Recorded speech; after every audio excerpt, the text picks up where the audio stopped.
नमस्कार, स्वागत है आपका हमारे इस YouTube चैनल पर। मैं मुनमुन श्रीवास्तव आपका हार्दिक अभिनंदन करता हूँ। आज सुबह से क्या कहूँ आपको, लगातार मेरा मोबाइल घनघनाता रहा है और ईमेल और व्हाट्सएप का इनबॉक्स पूरी तरीके से भर चुका है। आपके इतने सवाल हैं, इतने कमेंट्स हैं कि मैं एक एक को पढ़ भी नहीं पा रहा हूँ। वैसे भी जब कमेंट्स का जो जवाब देना है उसमें मैं थोड़ा सा जो है वो बहुत ज़्यादा लेज़ी रहा हूँ कि उनके जवाब नहीं दे पाता, लेकिन मेरी कोशिश ये होती है कि उन कमेंट्स को सवाल बना के दिल्ली विश्वविद्यालय के जो ज़िम्मेदार लोग हैं, जो अथॉरिटी हैं, उनसे उन सवाल को पूछा जाए।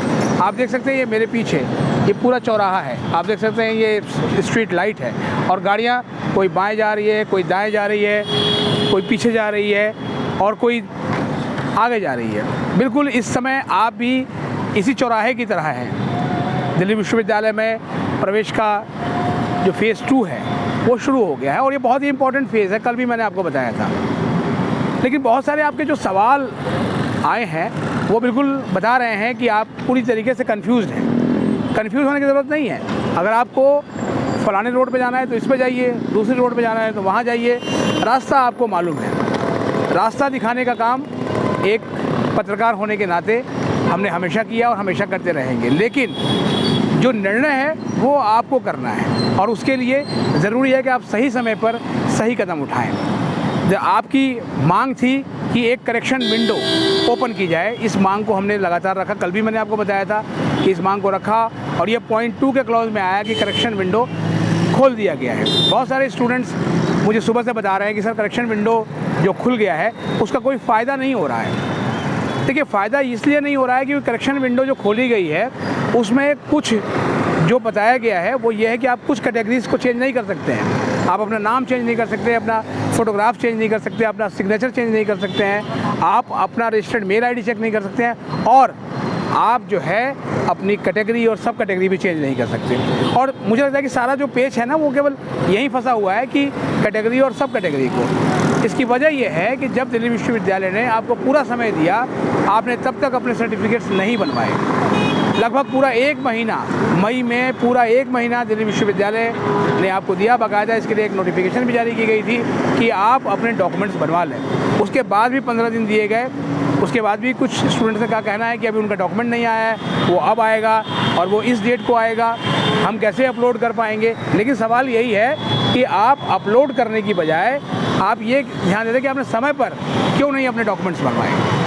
देखिए, साफ लिखा हुआ है कि आप कैटेगरी चेंज नहीं कर सकते, इसीलिए आपने जो डॉक्यूमेंट्स वहाँ पर लगाए हैं अभी आप उन्हें वैसे ही रहने दीजिए। अपनी प्रेफरेंस को जो है वो फिल करिए, क्योंकि जो कैटेगरी अब आपकी चेंज नहीं हो सकती। अगर आपने जनरल कैटेगरी से अप्लाई किया है तो जनरल कैटेगरी रहेगी, अगर आपने SC, ST, OBC, non criminal apply किया है तो वही रहेगी, और अगर आपने EWS कोटा में अप्लाई किया है तो वही रहेगी। लेकिन इसका मतलब ये बिल्कुल नहीं है कि आप कहें कि इस करेक्शन विंडो का क्या फ़ायदा है। बिल्कुल फ़ायदा है। मान लिया कि आपने किसी कैटेगरी में भरा था, OBC में भरा था और उसके लिए सर्टिफिकेट आने में थोड़ा समय लग गया, आपने तब तक पुराना सर्टिफिकेट अपलोड किया हुआ था, आप उसको चेंज कर सकते हैं उस कैटेगरी में जाकर या नहीं, इसके बारे में आपको एडमिशन ब्रांच ही क्लैरिफाई करेगा। लेकिन साफ साफ कहना है DU की एडमिशन ब्रांच का कि हमने विश्वविद्यालय ने जो ये एडमिशन एस्पिरेंट्स हैं उनको बहुत टाइम दिया और उसके बाद भी अगर उन्होंने अपने ये काम नहीं किया तो ये सीधा उनकी गलती है। एक और सवाल जो सबसे ज़्यादा मैंने सुबह से देखा वो ये था कि सर हम ये सब्जेक्ट डोमेन नहीं दे पाए, हमने केवल 3 सब्जेक्ट पेपर दिए हैं, अब हम क्या करें। लास्ट ईयर भी DU में सब्जेक्ट मैपिंग को लेकर बहुत दिक्कतें हुई थी। बहुत से स्टूडेंट्स का अच्छे कॉलेज में नंबर आने के बाद भी केवल सब्जेक्ट मैपिंग नहीं होने की वजह से उनको एडमिशन नहीं मिला, या फिर कैटेगरी मैच नहीं होने की वजह से उनको एडमिशन नहीं मिला। तो इसलिए उन सब बातों को भूलिए। अभी अगर आपको लगता है कि हाँ आप जो आपकी मौजूदा कैटेगरी है उसके साथ आगे प्रोसीड करना चाहते हैं दिल्ली विश्वविद्यालय में, तो आप बिना वक्त गंवाए हुए आप प्रोसीड कीजिए। प्रेफरेंस शीट को अच्छे से भरिएगा। बहुत से लोग आपको मिलेंगे, वो बताएंगे कि आपका लो स्कोर है तो आपको ये कॉलेज मिल सकता है, आपका हाई है तो आपको ये कॉलेज मिल सकता है, आप ये प्रेफरेंस ऊपर रखिए, वो प्रेफरेंस ऊपर रखिए।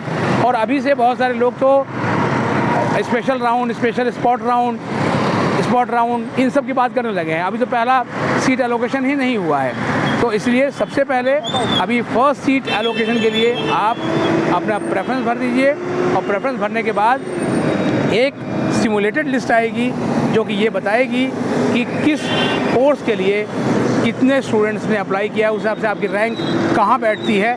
बहुत ध्यान से देखिएगा।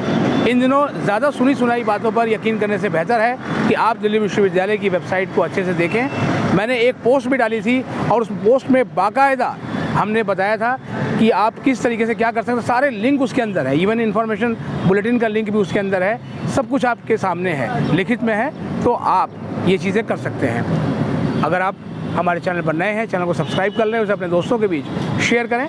मिलते हैं एक और एपिसोड के साथ, तब तक के लिए नमस्कार।